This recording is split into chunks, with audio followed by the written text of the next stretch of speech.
Morning, everyone.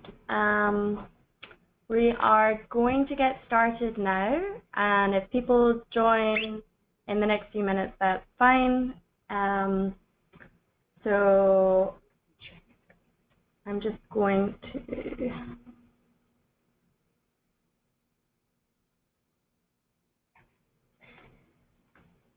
So welcome everyone to our webinar. I am Stacey Cram. I'm the Policy Director at Nationality, and I'm very pleased to be facilitating today's webinar, which is the first in our March Sustainable Development Goal webinar series. So it's March 8th. Happy International Women's Day to everyone on the line. We have come together today for an overview of the status of gender discrimination in nationality laws worldwide, the human rights implications, relevant international laws, linkages with the Sustainable Development Goals, and ways to support reform efforts. Catherine Harrington and Deepti Gurung will be presenting today, and we may have Stephanie Nabidi joining us, but she's having some technical issues right now. And I have my network team colleagues Tobias Eigen and Ashley Van Wade, who will field your questions. So as we're getting started, we're just going to ask our presenters to turn on their webcams to wave and say hello. So Catherine and Deepti, could you quickly turn on your webcams? And this is Catherine. Hi everyone, happy International Women's Day. And Deepti, can you turn on your camera now, your webcam? Hello, I'm Deepti. Namaste. Turn on your webcam.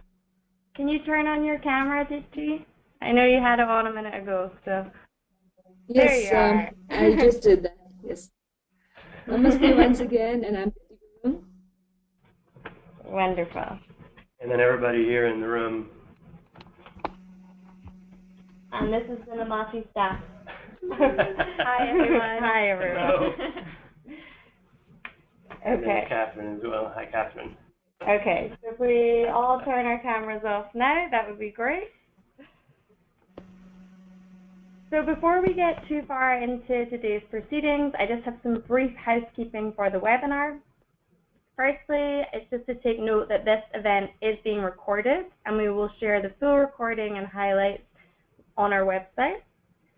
I also want to make sure that everyone can hear well and is able to use the webinar system. So you will see on your screen there should be a question panel where you can type in your questions and communicate with us. And there's also a button for raising your hand to get our attention. And in this webinar, we're also going to have a poll, which we will put up a question on your screen, and if you just click the answer or type the answer in at that point. We have people from over 25 countries on the line today, so we're welcoming everyone from around the world, and we may have more than that. So wherever you're from, welcome. If it's early in the morning or late in the evening, it's great to have you here. So it looks like we're ready to get started. Many of you are not already members of the Global Legal Empowerment Network, who is hosting this webinar today, and this may be the first time you're learning about us. So the network is a growing community where more than 900 organizations and almost 4,000 individuals from around the world who are working to advance justice, be it in citizenship rights, land rights, the right to health or education, or any other sector where injustice persists.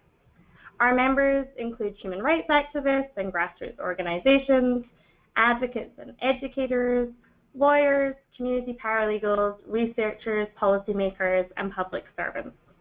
Through the network, from across all regions and disciplines, we come together to collaborate and learn from each other, both online and through in-person events. How do we do this? Well, the main way is through an online discussion platform, which you can access from your laptop, tablet, or smartphone. And here we discuss problems, we share ideas, solutions, and opportunities. We also learn from each other through webinars like this one and the other two in our March series. And we have face-to-face learning exchanges, there's a leadership course, and many other events. And we announce all of these on our discussion platform. We also have an online library which has more than 1,000 free legal empowerment resources, training materials, monitoring and evaluation tools, case management forums, academic research, and much, much more. And last but not least, we engage in advocacy together and campaign on issues that affect us globally and nationally, such as our campaign that helped ensure the Sustainable Development Goals have a specific goal on access to justice.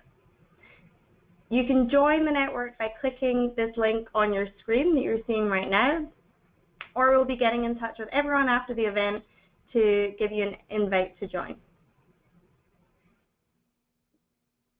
So now I am pleased to introduce Catherine Harrington, who is the campaign manager from Global Campaign for Equal Nationality Rights. She's going to be giving the first presentation, and if Stephanie joins, she can let us know and she can come in. Otherwise, Catherine will be talking to Stephanie's slides. If Stephanie does join, she's the president of Questions to Femme. And lastly, but certainly not least, we have Deepti Gurung, who is the mother of 2 stateless daughters and the wife of a stateless man who was unable to secure his nationality documents after his Nepalese father died. We're really glad to have you all join. Each presenter is going to speak for about 5 to 7 minutes. And to all who are watching, please type in questions into the question panel as we move along. We will collect them and do our very best to answer every question at the end. There should be about 30 minutes for Q&A. If you have a specific question to one of the presenters, please write their name before you type your question.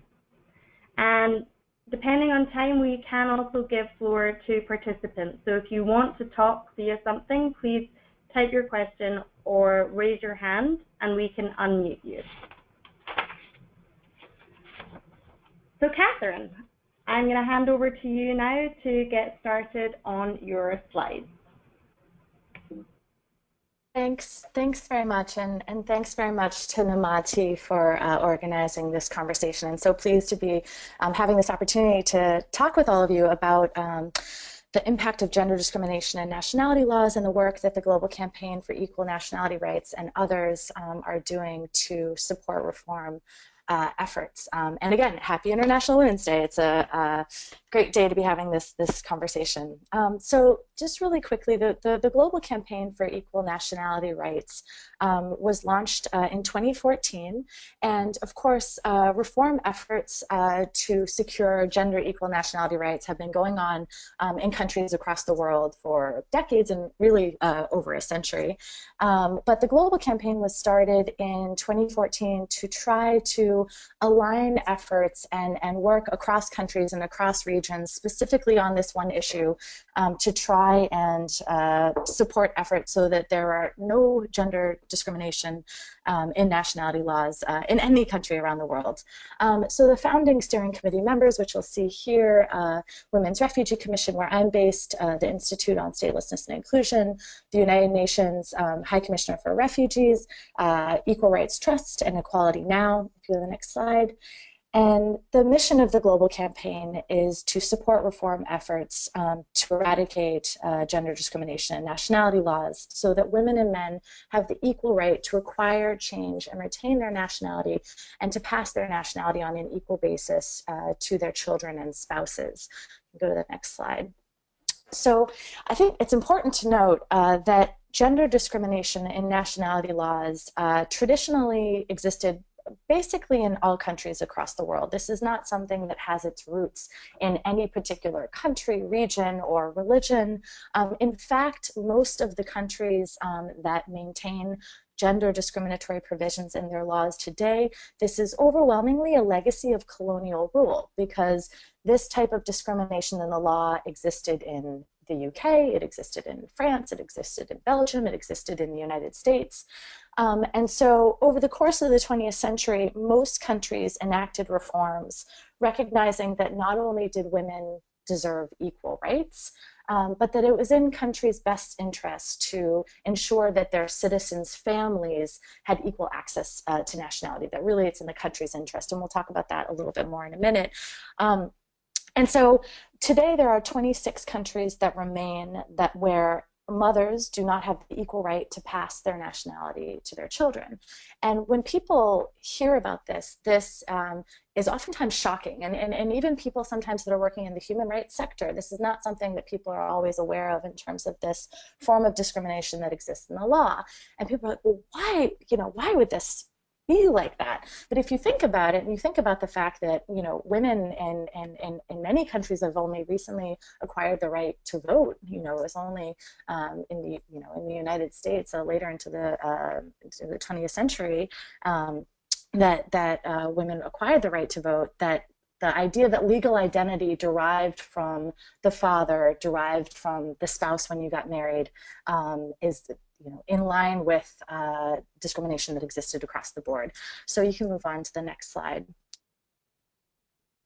Today, there are over 50 countries that maintain some form of gender discrimination in their law. So outside of those 26 countries that I just mentioned, these 50 countries have other discriminatory provisions. So mothers can equally pass to their children in these countries, but in the vast majority of these countries, women don't have the equal right to confer nationality on their spouses, and they don't have the equal right sometimes to retain their own nationality. For example, if they marry a foreigner, there might not be equal ability for them to retain their nationality that you would find with a male citizen if he married a foreign woman.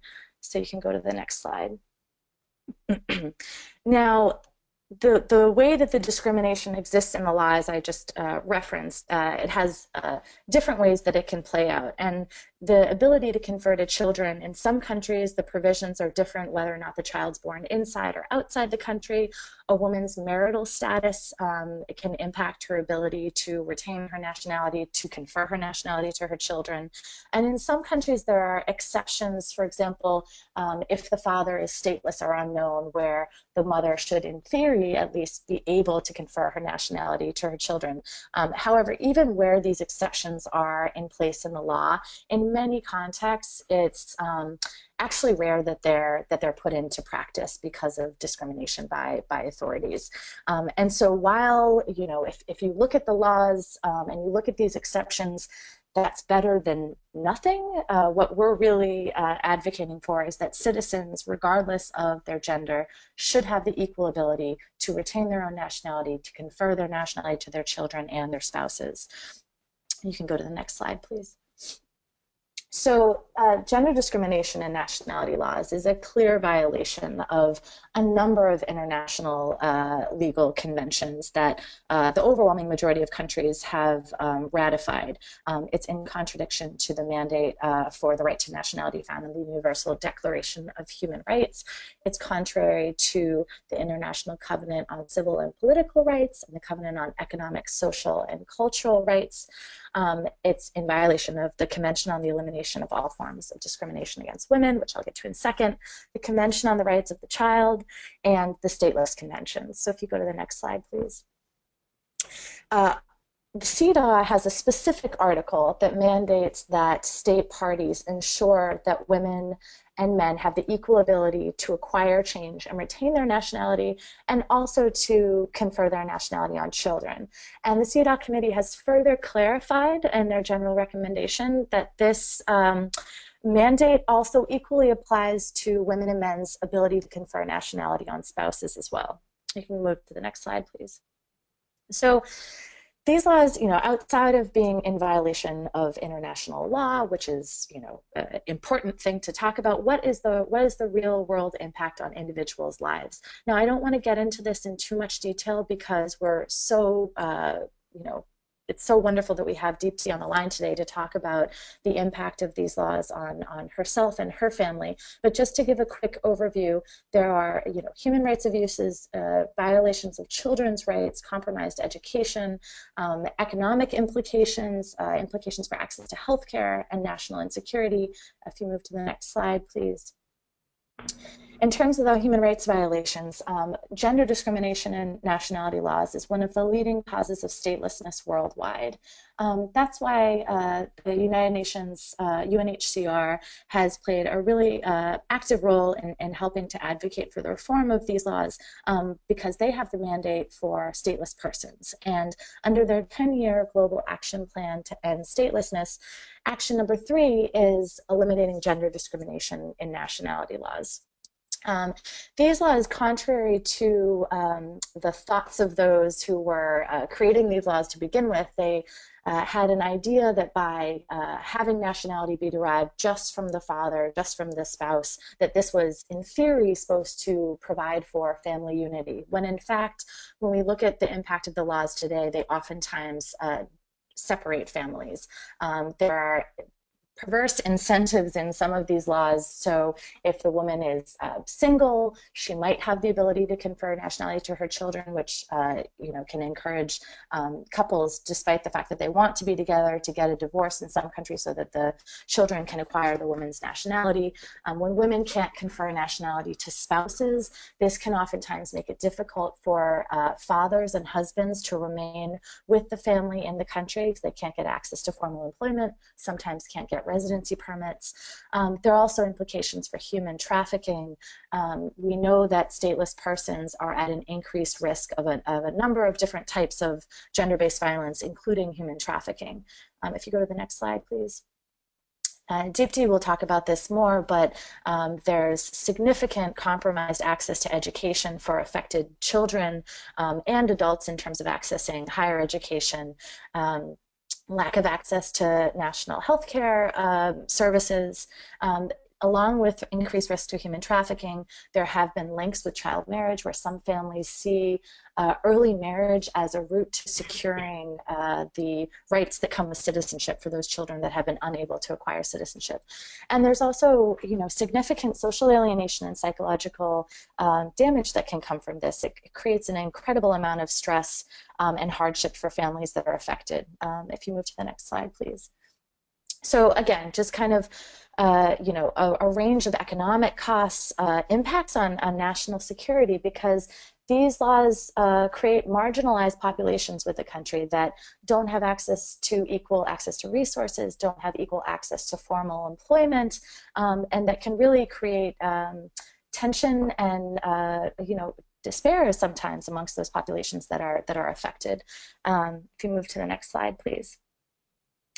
And in terms of, I know this month Nationality is going to have a series of conversations about the Sustainable Development Goals, and this is something that we emphasize in our conversations with governments when, not everyone, sadly, is as compelled by the human rights implications of these laws. But if you want to take a really hard, pragmatic, approach, 9 out of the 17 Sustainable Development Goals are negatively impacted by gender discrimination and nationality laws. And so governments really will not be able to realize their Sustainable Development Goals and support economic development. These laws have an impact on GDP.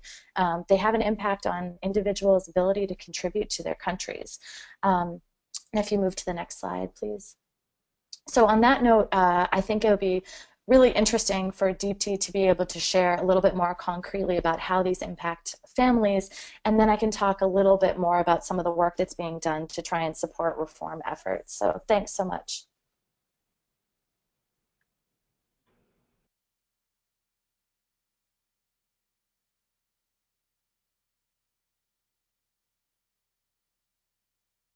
Hello, my name is Deepti Guru.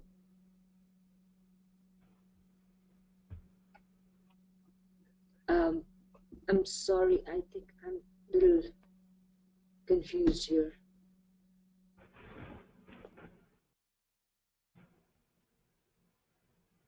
Yes, my name is Deepti Gurung, and as you can see on the slide, I'm a Nepali citizen because my parents and forefathers were always Nepali. And one of the biggest thing that I've cherished all my life, because I had my elder daughter when I was 18 years old myself, and now I'm 43 years old myself. So during all this period of time, you can say in a way, like, almost all my life. It was such a pleasure raising my two daughters together. And at the moment, it pains me because, they are just not my daughters, but also that they are labeled as stateless. For the reason is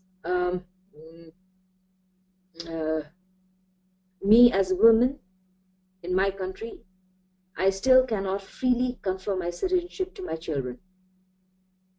So that is one thing that is really affecting my family, my entire life, or the pattern of my entire world is actually very, very affected. Now please meet my elder daughter. This is my elder daughter. She is next slide please. She is my elder daughter, and she is studying law at the moment. And before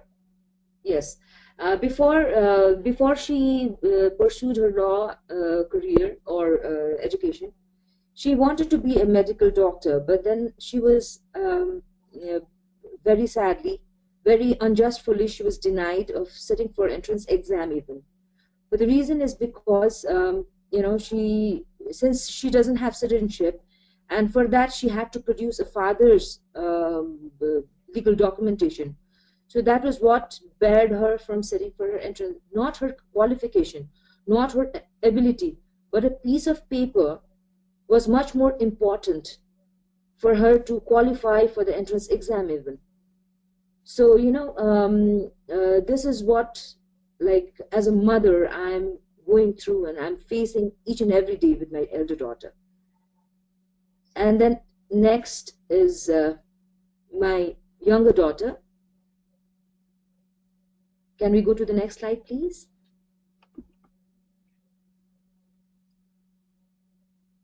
Yes, she is my beautiful little daughter, and as you can see on the slide, like, she's always smiling, and she's a pretty young teenager. But again, she also had to face a hurdle during her education, like during her school days. And when she was about to submit her form, she was stopped from doing that because she again does not have she did not have a birth registration certificate at all. So I was, at the last minute, I was compelled to go to the Supreme Court and file a case and get a stay order, and then rush that stay order up to the district education office, and then only her form was accepted, and finally she was able to give at least her examination. But that did affect her a lot. Though she was able to give her examination, that affected her very badly, and psychologically it was, she was in a very teenage age where she would be dreaming of, like, what to do next and what she would plan to do in her future and with her education and with her life. But what happened is, because all these kind of things are affecting her every day, she has started seeing herself different from her other friends of her classroom, So after her 10th grade, she was also admitted, her admission name and admission for A-level was out. And it was very confusing for her whether she should go for it or not, because here in Nepal, to join A-level also means that going abroad for higher studies. And to tell you the truth, she has always been a wonderful, beautiful, and a very intelligent child since her young age. That also affected her to take a different decision, So rather than going for A-levels, she had to go for she went for the +2 program in a public school. So this all is another painful part that I'm facing every day with my children. So this is just an introduction about my family. So can we go to the next slide now?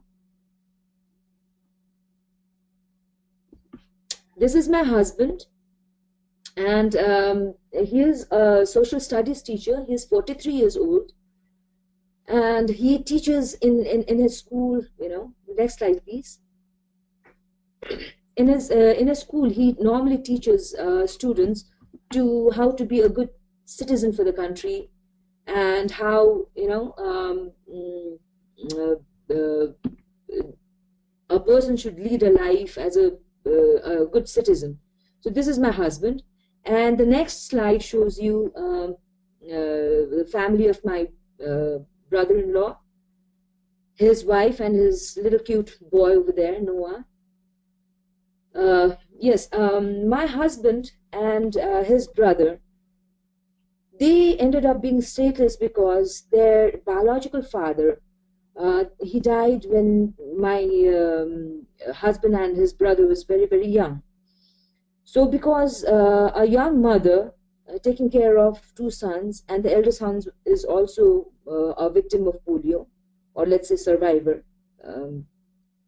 So what happened is, you know, she had to move on with her life, and she wanted to, like, you know, as every normal people would do, they would want to get over with their dark, difficult times, and they want to get back to their normal and better life again.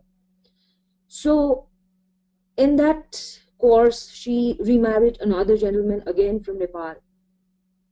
But then once the kids grew up, and then, like, you know, since my husband is 16 years old, my mother-in-law has been trying to get a citizenship for both her sons. But again, they are, you know, the government, the state, they deny. And my mother-in-law currently, she is 62 years old. And she has been a teacher in a convent school. She used to be liked by all her colleagues and her students in her school. But at the age of 63, and after her retirement, because she feels so unsure and unsafe economically about her two sons, she was compelled to leave the country and work in Israel as a caregiver, you see. Which son would want their parent at this age to go somewhere, work as a caregiver? We have tried to convince her many times, but we cannot also, like, you know, force her, because that is her right as well. And that is, at least, you know, she feels she is contributing. She feels extremely guilty for not being able to provide citizenship to her two sons. That is also one thing that is affecting her very, very much. So can we go to the next slide, please? The next slide shows my husband's brother, my brother-in-law's son. A little boy, Noah, his actual name is Noah Ivan Chetri, and he is 4 years old, 4.5 years old. To the next slide, please. Yes. And because he does not have birth registration so far, it is still very difficult, because the situation is such that the government rules and regulation is getting more strict these days, and they're asking for birth registration certificate even for the admission. So if this continues, and if this really gets strict, because he is in a play school right now, and next time when we try to admit him in a proper school, so it might be a problem for him to get admitted in any school at all. Can we go to the next slide, please? The next slide shows, like, you know, how and why actually this is all having this kind of effect on our family, or let's say the entire you know, society. So what happens is, like, our country, our society is very much patriarchal society. We feel like, you know, the male bloodline is the most and only important thing. To raise a family, to, you know, is responsible for the entire thing. So without a male bloodline, you know, men's bloodline, they cannot sanction any legal or social identity to women at all. The next one, please. Recently, we have a new constitution in our country. So before we started, like, you know, before the constitution, we had a huge discussion, mass discussion about how to, you know, draft this new constitution regarding citizenship issues, and there were a lot of discussions. A lot of international interest was there like trying to direct, like, how to come up with the best solution for this citizenship and all that. But then by the time, like, because all this pull and push and everything else, and finally when the citizenship, like the constitution got promulgated, and when it came to our hands, it all looked so, if you just see it in one glance, it looks very nice and very, very positive. It looks that way. So this is what I'm trying to show. If you see that the first green box in there, it says any person whose father or mother was citizen of Nepal at the birth of such a person, that a person can be a citizen by descent. So this, I think, seems like to most of the people that it is the answer to everything else. There shouldn't be any stateless problem at all.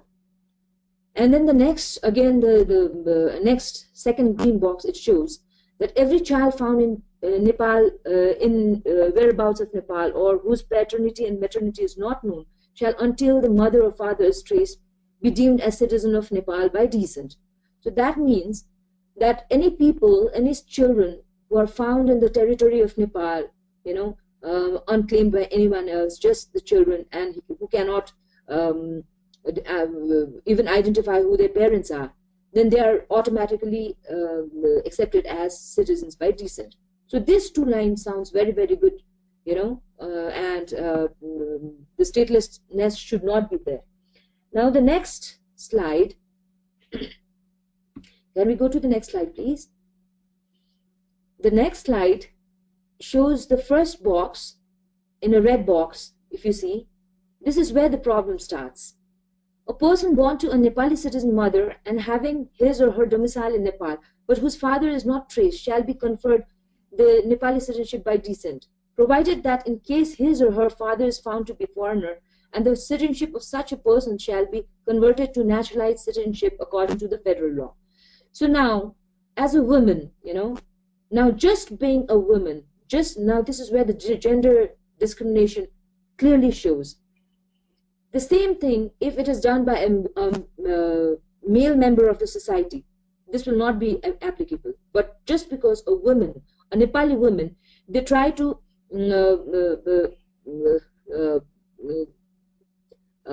if they try to get the citizenship through their mothers, then that would be a problem. Over here in this slide, in this box, it also says that father or mother who's like not, if the father is not traced, if the father is unidentified, this connotation also has a negative impact, because that also indicates a little bit towards women's character, women's moral character and all that in our family, in our society. So they also say, they all keep on saying that, this particular line, this is what it really hurts me, because this gives this right to those officials or authorities to look for the father of the child. That's what is more important. Now, if you see the next one, that is in a green box, it says like, if a foreign woman married to a Nepali citizen so wishes, may acquire nationalized citizenship of Nepal as provided for in a federal law.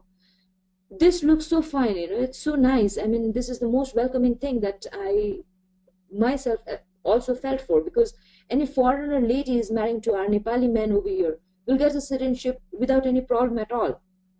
But the next line says a different story. Notwithstanding anything contained elsewhere in this article, in case of a person born to Nepali woman citizen married to a foreign citizen, he/she may acquire naturalized citizenship of Nepal as provided by the federal law, if he/she is having the permanent domicile in Nepal and he/she has not acquired citizenship of the foreign country. So, this is the most discriminatory of all whatever is mentioned here in this constitution, I would say, because now a woman is decided, she has she has been retaining her citizenship, that will be, in a very diocese issue. That is like, if I say it in a very raw word, that would be deemed as a second-class citizen, because her citizenship, what she has already acquired, will also have a connotation, like, depending on her marital status. and her children, they also do not have that much of authority. Like, if she marries a Nepali man, the child is going to be a Nepali. But if she marries a foreigner person, then the child will have to apply for the naturalized citizen.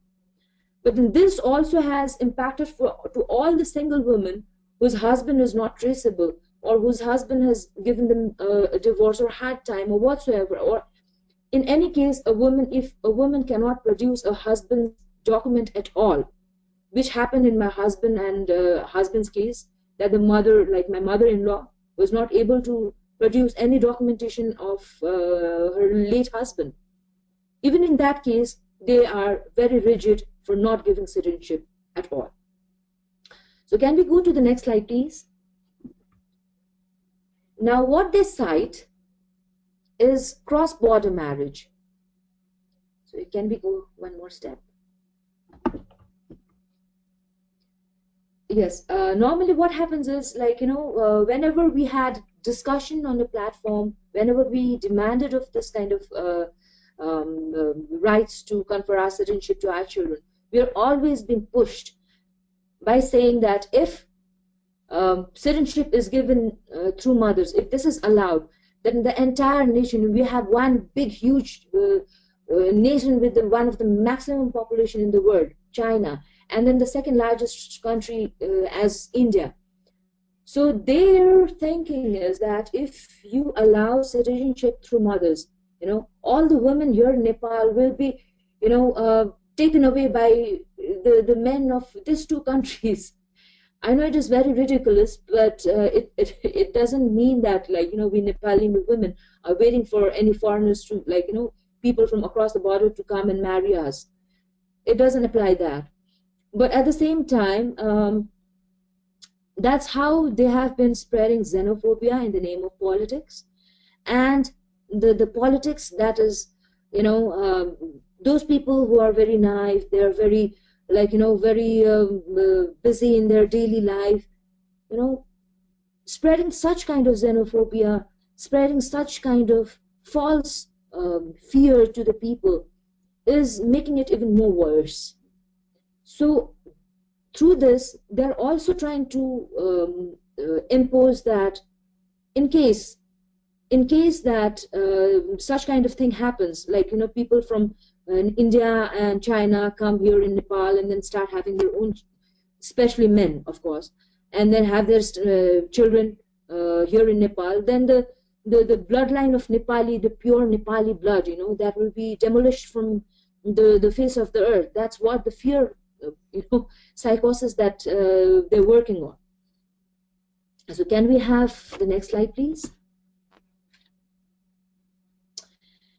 My conviction is that, if Nepal truly feels that we do not have stateless problem at all, then Nepal should easily go and start signing this convention, where it is like, convention of the reduction of statelessness and convention relating to the status of stateless person. Can we have our polls also during this period of time while we are discussing this? The first poll and our question and answer as well. Well, in fact, the reason I'm stressing onto this one is because, every moment, every time that we hear, like, Nepal has signed so many treaties, the human rights treaties, CEDAW treaties, child rights treaties, and women's rights, and all that kind of thing, and it sounds so wonderful and nice, and okay, something is going to happen.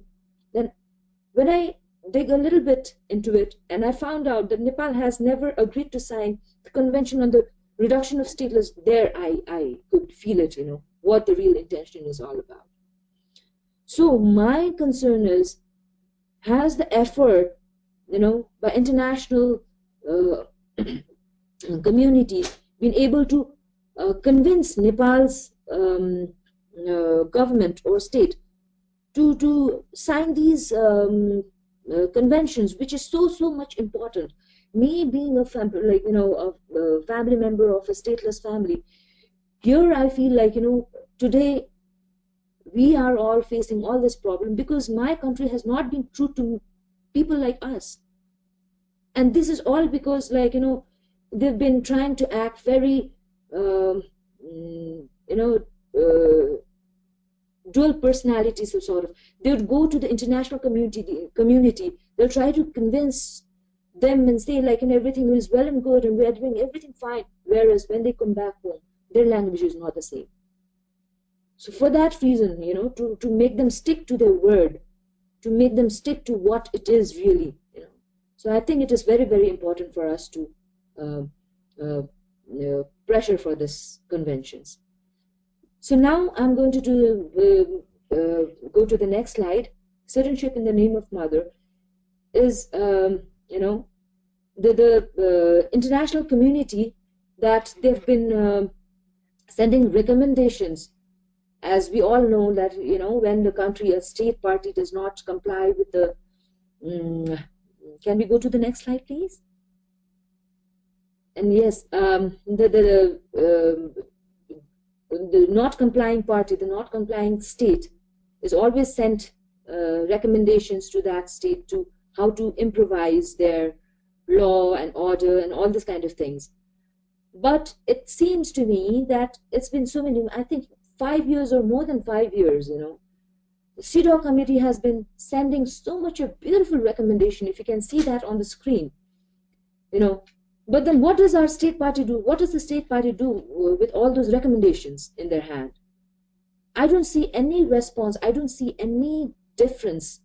I don't see anything at all that is happening with the people like that. We don't see any change. We don't feel anything at all.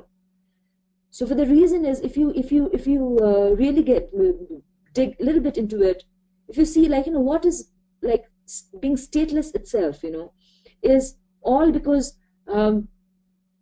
recommendations that CEDAW and UNHCR and all these parties has been sending to Nepal, they've just been overlooking to it, which is a big, big concern to me as well. And can we go to the next slide now? And finally, after showing you the slide of CEDAW's recommendation, after the 5 years, this is what I received after my case was, given verdict in Supreme Court just last year.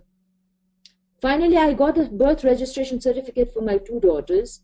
And if you can see our birth registration format up there, above is in Nepali, and then same thing is translated down below, which is birth registration certificate. And then in a red box, if you see, there's a Romanized words that has been written over there. It says Mr. Thegan Nabhayeko. So actually this has been very cleverly put, because any foreign people would see the name of the person is Mr. Thegan Nabhayeko. Whereas in Nepali, Mr. Thegan Nabhayeko means a person who is unidentified. So that also means my children are daughters of Mr. Thegan Nabhayeko. So tomorrow you might find a lot of birth certificates and citizenship in case if they decide to issue with such kind of things. In Nepali society, father unidentified also has, as I told you earlier, it also has negative connotation of stating that a mother is morally very the character is very bad of that woman, and morally she is not fit in the society. She has been having so much of relationship with so many men that she cannot even identify who the father is. So it is giving a very different name and shame to a womanhood as a whole. But then as a foreigner, if you see the same registration, you'll feel like, oh, there's this gentleman named Mr. Thegan Nabhayeko in Nepal, and he has lots and lots of children. That's what I think you people will wrongly translate it to. So this is how through adding insults and humiliations through trickery, I mean to say is, we have been deceived in every steps. The next slide, please. I would like to focus on this is that we are still victims. We are not yet survivors. And we are waiting for the day when we really start feeling the change, if there is any. And my children, I cannot put a pause button in their life. Every minute, every second, they are growing. once upon a time they were a little kid who could fit on my lap, and now they are such big girls growing up to be beautiful, ladies. Now this days, this time, this everything is passing by. I cannot stop their life at all. What is happening, the effort international community is putting, which is very, very commendable, of course. But at the same time, what I personally feel is we don't feel any change, any effect at all, because these children, they need the immediate relief, my daughters, they cannot go for higher studies at all. Tomorrow, if one of my family member, let's say my husband or my children or my brother-in-law or anybody else, falls sick, and then they need an immediate medical evacuation and they need to be airlifted, or they need to go somewhere else out of Nepal and get treated, we cannot do that because we don't have documentations. Similarly, if in case tomorrow we have some political threat to our family or to one of our member, and if we want to seek for asylum or refugee or asylum, that we cannot do at all, because again we do not have certain. So where is the human rights that we are all talking about? So I think this is high time that we also at the same time need to not only the long-term solutions but also the short terms. What can be done to immediately bring positive effect to the victims, to people from all over the world. And this is all. Thank you so much for giving me time and listening to my presentation. Thank you so much. Thank you so much, Sudeep. That was wonderful. Very impacted by that. And I'm going to hand back to Catherine to pick up on that point of what can be done. So Catherine, if I hand over to you. Great, thank you. And I think I want to keep this really brief so that we can have some time for Q&A and conversation with our other participants. But just to say that there are reform efforts going on all over the world in the countries that maintain these discriminatory nationality laws. In Nepal, actually, you see the picture in this slide is actually from one of the rallies in Nepal with that image of the citizenship in the name of mother that Deepti talked about. The global campaign is working with our national partners and regional organizations that are working on these issues, and they're, of course, as Deepti rightly highlighted, there are significant challenges in many places, but the good news is that there is a lot of momentum for reform in many countries. In the past decade alone, there's been over a dozen reforms in over a dozen countries, and we actually just had the first country since the launch of the global campaign, Madagascar, just in December. The Parliament passed a new nationality law that guarantees mothers' ability to equally confer their nationality on their children. And so we are hopeful that Nepal will not be too far behind, but obviously there are significant challenges. But in all of these target countries, there are robust movements for reform. Part of those efforts, I mean, what we've seen that has been really successful is when the stories of affected individuals, such as Deepti just so compellingly gave, when those stories can be brought front and center, when governments can really have a better understanding of what the real impact of these laws are, and linking national reform efforts with pressure at the international level. Because as Deepti rightly highlighted, while the international efforts through international human rights law, such as through the CEDAW committee's engagement, the Committee on the Rights of the Child, that does have a role, but it has to be complemented by movements for reform at the national level. And that does not always happen with the timeline that we want it to, but we do know, and we've had government representatives from countries that have reformed their laws in the recent past that have said that that combination of pressure at the international level through the international human rights treaty bodies combined with mobilization at the national level did encourage them to eventually take efforts to reform. I just got back a couple weeks ago from our national workshop in Togo, where we had 60 participants from a range of government ministries, parliamentarians, judges, civil society representatives, and a range of media from newspaper, radio, television.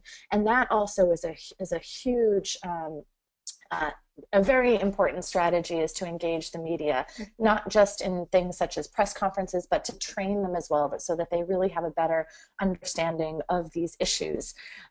So I think that I know that we only have a few minutes left, but I think perhaps I'll just, you can see some of these pictures from our recent workshop. And this last picture, I guess I'll just end here, because this was really such a small victory coming from our workshop a couple weeks ago.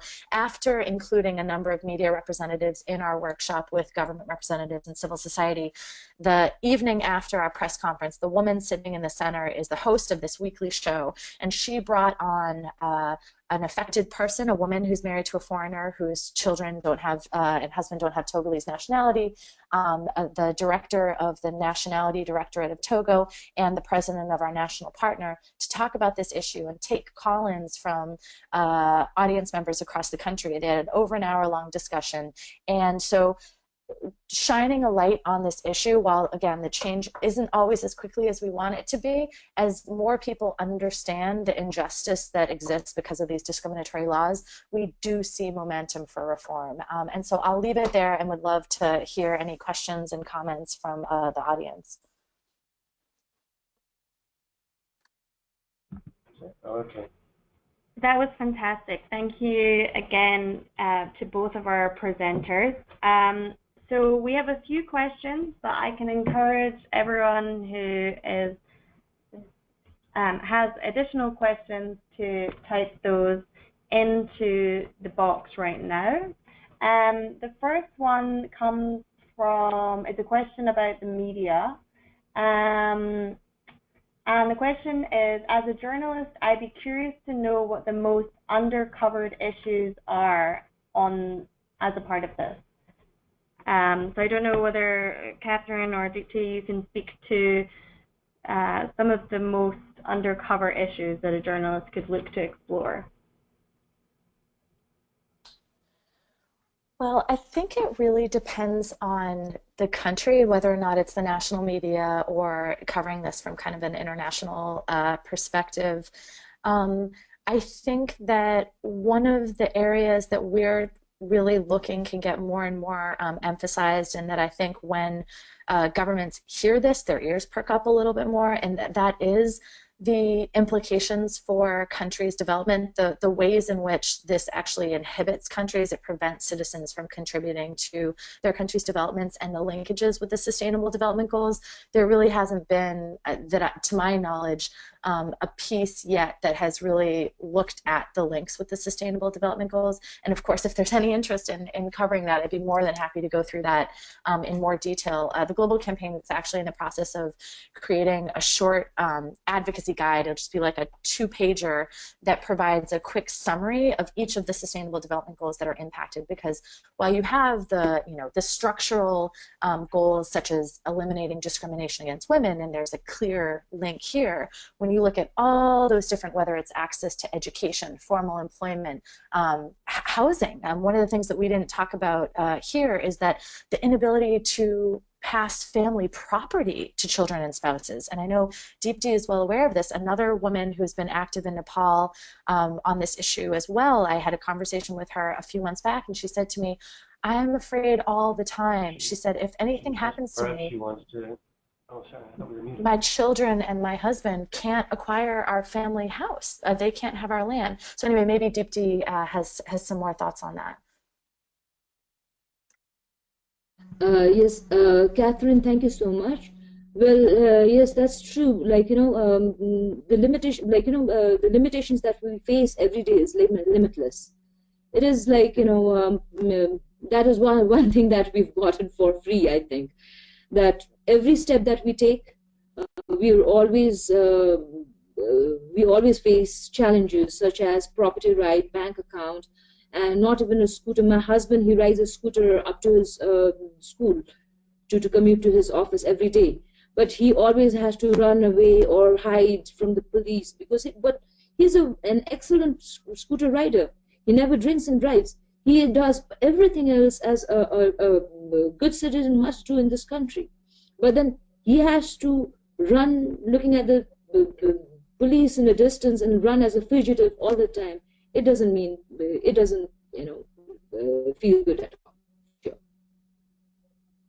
Just one more thing quickly that I'd say that is that I come across, and I mean, if the issue wasn't so serious and tragic, really, and unjust, it would almost be comical that in almost every country that we go to, those that are opposed to reform, the government, there's always a quote unquote unique situation that country is facing. They have a special, unique reason why in that country alone they can't change the law because of X, Y, and Z. In Nepal, it's because Indian men will take over the country. It's literally something that's been said.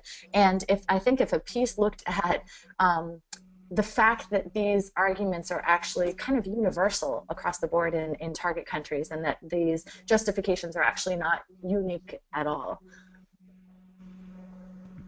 That actually touches on, that touches on one of the other questions, and maybe I could just give you that, which is to talk through some of the reasons by those who are opposing reforms in nationality laws and kind of what can be done to overcome those oppositions. Do you want to start with that, or do you want me to go?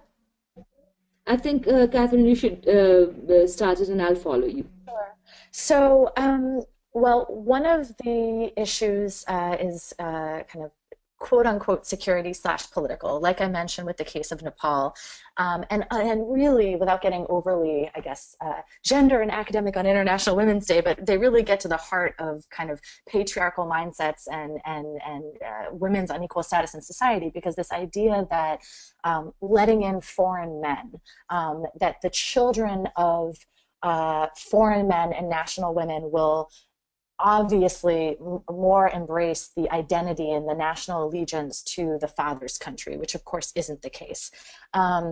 That economic concerns, and that kind of cuts both ways, where you're talking about countries that are developing countries and that are struggling a bit more economically in terms of thinking that there are scarce resources to go around, and that a lot of these arguments are very similar, if not the same, as arguments and debates that are had around immigration more broadly and expanding access in the country to people from other places. Now, the irony, of course, is that when you're talking about the wives and the children of male nationals married to have children with foreigners, these questions aren't even brought up at all. And then again, in some of richer countries, let's say in some of the Gulf countries, where citizenship comes with a hefty amount of support and money from the government, again, it's this, well, do we want to be expanding our resources? And then again, with security, this idea that opening up citizenship to foreign men, allowing them, to come into the country and to have the equal access to nationality that the foreign women married to national men would have, is perceived as undesirable and threatening. When the irony is, we know that what these laws actually do is, by forcing people to be in the informal sector, to be undocumented, that actually both security and economic development benefit from the inclusion of women citizens' families in this essential social contract of citizenship. That this is actually, the government arguments can really be flipped on their head. If you're interested in more of this, I can share with the organizers. I know they're going to be sending up a follow-up email, but I have an essay that was written for a recent publication called "The World's Stateless Children" that our steering committee member, the Institute on Statelessness and Inclusion, just published. And in that, I give an outline of some of the arguments that are used by those that are opposed to reform, and some of the successful strategies that have been used by organizations around the world to advocate for reform.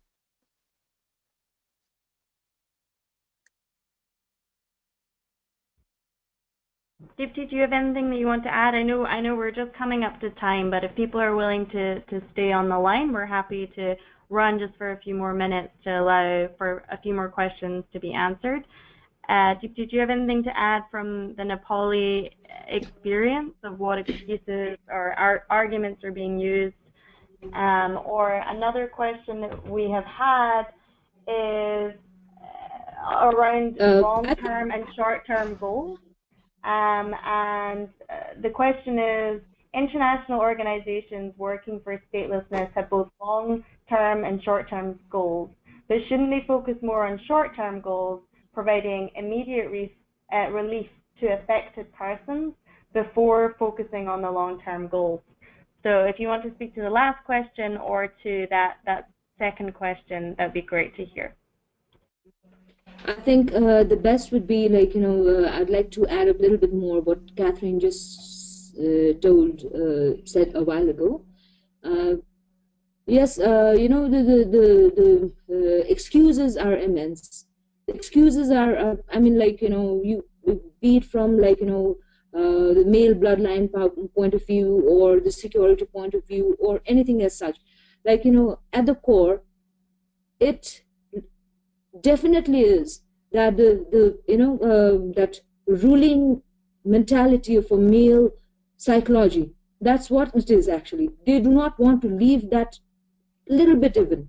That's the entire thing.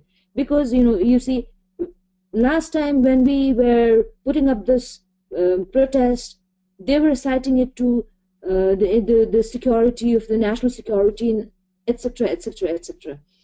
Now the new protest has emerged in the street and then, like, in the media at the moment, that the demand is for citizenship, like the people who are bearing naturalized citizens, who are actually, in our Nepal's context, like majority of the Indian gentlemen who has taken citizenship of Nepal as a naturalized citizen. Now their demand is they want to be a head of state, So this citizenship through mothers and then the gender thing, this is getting slowly sidelined, you see, because just a handful of people, handful of politicians, or who, like, God knows who, they wish that the nationalized citizen should be the head of state, and that is what is the most important thing at all, if any. So that is, when we come to the logic, every year, every moment, they will keep on, like, like, for example, like if you see our constitution a while ago, what I showed you, there it is mentioned that if the father is unidentified, then the child can take a citizenship by descent. But now, like, the new bill is being worked on, and then the discussions are going on that says, like, that is only meant for the child through rape cases. And there's this community called Badi, where they don't have father, and that's the entire community there, like entertainers community in the villages, a very rural village. So what they are arguing is, now this line that is mentioned in our constitution is only applied for that community and for the child born through rape. So they're arguing that that cannot be applicable to people like us or my children. So that's also another thing that I wanted to add up with. Yes, thank you. Thank you. And Catherine, I don't know whether a quick 30 seconds on long-term versus short-term goals. Where should the focus be right now for advocates in the field? Well, I would say there's it does depend on the country and what the realistic chances are for, substantial reforms in the near future. I will say that in terms of the economic and social rights that are impacted by these laws, governments actually have a responsibility to be providing these rights, regardless of whether or not individuals are stateless. So at a start, they're already in violation of their responsibilities to ensure that individuals within their territory, children, for example, have access to education, to healthcare. So first and foremost, I think that whether it's national activists or international organizations need to constantly be reminding governments that regardless regardless of the status of individuals, their stateless status, they have a responsibility to uphold their economic and social rights. I mean, but this gets to the crux of the challenge with human rights work is that, you know, we at the end of the day, we can't force governments to do these things. One model in terms of temporary relief, and I should also say when we're engaging in advocacy and including with advocacy with international human rights bodies in Geneva, such as CEDAW and the Committee on the Rights of the Child, included in our recommendations for country reviews is that in the meantime, while needed reforms are pending in terms of reforms for the nationality law, we encourage governments to take temporary measures to ensure that all those affected individuals, that their rights are upheld. Jordan, for example, has enacted policies to provide for educational, healthcare, and professional opportunities for the children of Jordanian women who are not permitted to get access to nationality themselves.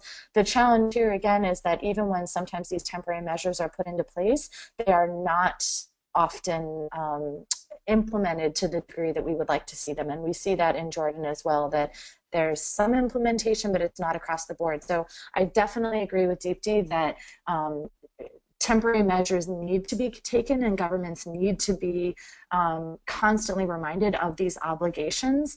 But I think that, you know, at the same time, we have to be pushing for the legal reform and the implementation of these legal reforms, because you do have, you know, situations like Madagascar where, you know, rather than getting the government to do a temporary measure, they reform the law. Now, that, again, depends on the country that you're working in, whether or not you see that as being realistic reform that's going to happen in the near term.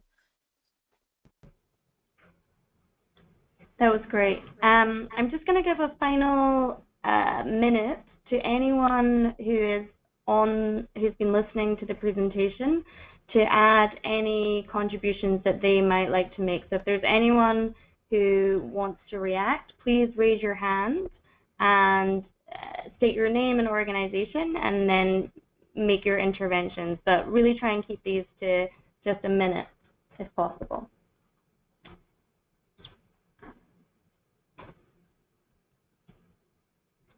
Mustafa has raised his hand. Mustafa, do you want to come in then? Basically, from my observation is that the biggest problem is one, culture. The culture might also determine the laws that we have, especially if you have countries where the women's rights are very oppressed. On Nepal's side, it's one of the cases that you can't even speak about in terms of women's rights. In terms of culture, for example, even the menses, and it's simple. In Kenya also, we are, before the 2010 constitution, we had a challenge whereby the man was the only person who was giving nationality to the child. But after the 2010 constitution, now the woman can give nationality to the child. But the biggest challenge is that the people who are implementing the laws on the ground still have the old laws in their brains. So we still have to brainwash them and program them again. So the problem also comes in terms of goodwill from the officers on the ground, because sometimes if you say that you're a single parent, they might even ask you for other documents, like an affidavit that you're a single parent. You don't need to produce it, you just need an ID of a parent. So anyway, it's not that bad in Kenya, but we still have the problem of the goodwill from the registrars. And then when Stacey, you're saying about, when the presenter was talking about the state's also obligation, I think the problem also is in the international law. For example, if you look at the CRC, the Convention on the Rights of the Child, Article 7 says that the child has the right to nationality. But it does not categorically mention that the child has the right to nationality of that country that he was born. So the state can always say that, yes, you have a right to nationality, but to the nationality of the country of origin. So it's all of this also comes into the issue of political goodwill per se. So I'm saying that the problem with the law, both national and also internationally, So I think one of the things that we can look at as organizations working with these, within these countries, can we have like coalitions that can advocate for change? For example, in Kenya, we have a concise network where I can see some of the participants also come from the network, from the civil society, UNHCR, and other NGOs in the country. So if we could have a bigger network that can advocate for these changes, it will be better because, for example, last year, it's last year when the Makonde is one of the communities that was stateless in Kenya. After the civil society started speaking and highlighting the issue in the help of UNHCR, the community was registered. So I believe with stronger civil society movements and also using all the people who were the victims to speak about this. I love the way that we had one of the speakers who's a first-hand victim. It also strikes emotions within people. So I love the presentation. And one last word that I would like to say is that sorry, Mustafa. I'm gonna use my time. Sure, we have one other person, and I know we're desperately over time. So I just want to give a minute to Mona, who's asked to speak. Hi, Mona, can I talk now? Yes, please jump in. Hi, I know you all are talking at the advocacy and at the government reforming, changing level, but I'm talking from, India and Nepal are very patriarchal in their nature. So one reason why they refuse to change these forms in Nepal is because they indirectly force the women to, move to the country of the man, or in India, a place like India, where we don't have these restrictions, but still I'm single, and I'm 54, and till date I have been asked this question: what is your husband? Oh, you don't have a husband. Why? So these are the questions. Indirectly, they put pressure, for you to either move to the country where the man belongs, or force her to, sorry, my question also was when Deepti said that, her children were born, and Noah Chetri, when he was born, the registration became compulsory. So how does the registration at the hospital takes place? What do they write in the birth certificate?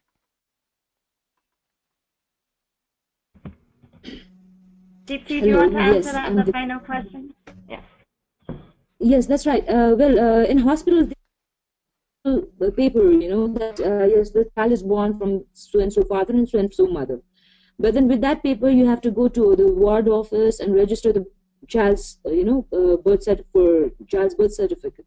The problem is that when you go for that, you have to bring your father's citizenship card along with you. Then only they are going to register the child's birth. So without which, the child's certificate, like birth registration, is not done at all.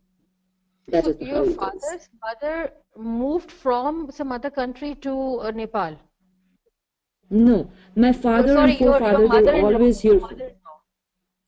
No, my mother-in-law has always been Nepali, and her forefathers were always Nepali. But then, my mother-in-law, like my father-in-law, let's say biological father-in-law, because he committed, he died when the children were very, very young. Small. And then she wanted to move away from all the tragic family tragedies and all that. So she wanted to carry on with her life. She was young herself, so she got remarried with another gentleman. So once you're married to another family, another gentleman, and you have already a set of life, you don't want to again peek through your past and dig into what it is. Yeah. And she went on along like that way, but then at the time of citizenship for her sons, that's what the problem came up. Okay, and now my question to Catherine is, Catherine, when we do these reforms, I have also worked a little bit because I have been, I'm talking at the corporate level. If the mindset of the people doesn't change, these reforms don't come, because we always had laws of equality, even in India, but it doesn't work because the mindset doesn't change. So I think you brought up, implementation is Yeah. a massive challenge, and something that we've seen in some countries that have enacted reforms where the implementation has been quite good, and there are many countries where the implementation has been quite a challenge. And so some of the things that we talk about when talking with government representatives about and civil society partners in terms of the reform process is that it's absolutely critical that embedded in these reforms is a clear plan, and that includes resources to train government civil authorities, not just at the higher levels, but to ensure that the local level civil authorities are trained, and that that the policies do not leave room for discretion at the local level, where discriminatory beliefs can then inhibit access to rights. And broader questions in terms of governance, there need to be policies in place that provide for punishment for when authorities aren't applying the law as they're written. But in terms of the application of new nationality laws, training local authorities, because many times in countries that have reformed the laws, you'd even find at the local level that those that are supposed to be implementing the new law aren't even aware that the reforms took place. So having a really robust training program, and then importantly, ensuring that there is a public awareness raising campaign so that affected individuals, which oftentimes are living at the margins in some countries, that there's a strong campaign to ensure that affected families know that these reforms take place, that they can go back and try to get the documents that they are deserved, and that civil society organizations operating in the country have the information to be able to demand that local authorities uphold the reforms that have taken place. But I definitely don't want to make it seem like I fully appreciate what you've said about implementation and the mindset of authorities that need to be implementing these new laws, and that's obviously a massive challenge. But I think that gets to one point that I think is really important about this issue of discriminatory nationality laws, is that these laws get to the heart of questions about gender equality and discrimination against women. And so what we've seen in countries across the globe when these reform campaigns have taken place, that they've had a spillover effect impacting national conversations about gender equality and women's status in society more broadly. So while culture change is a very long process, we do know that we have to start with the laws. If you don't have equality in the law, you're at a massive loss. You can't demand your rights. And even if we recognize that the application and the culture change does take time, having equality in the law and then impacting these national conversations about gender norms and about equality, it does have a positive impact, I believe, on the long-term efforts to achieve gender equality, not as quickly as we would like.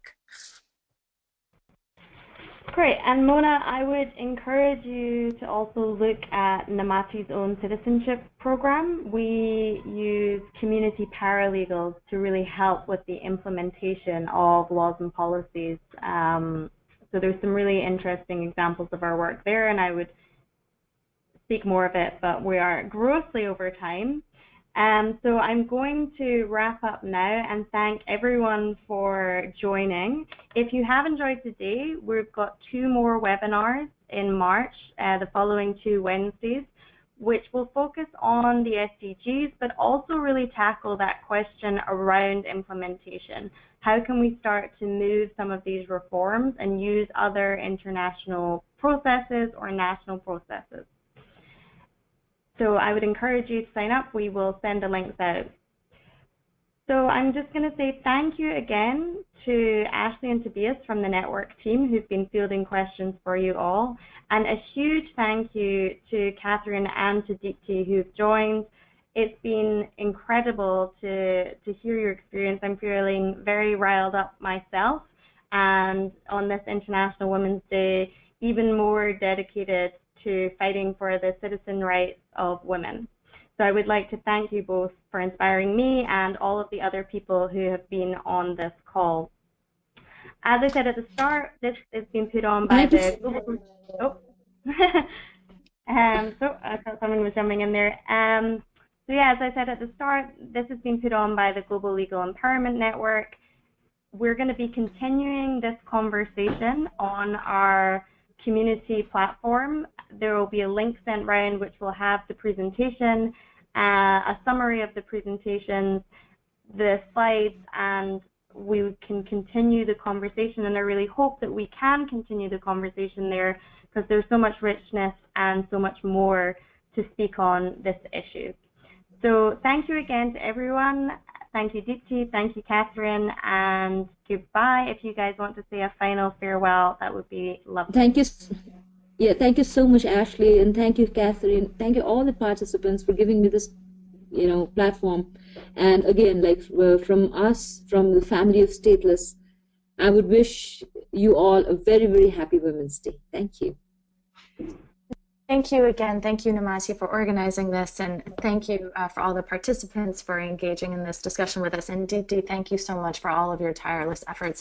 You continue to inspire all of the work that we do, and we'll keep fighting. And happy International Women's Day to everybody. Thanks a lot. National Women's Day. Yeah, thanks so much. Hopefully we'll see you next week.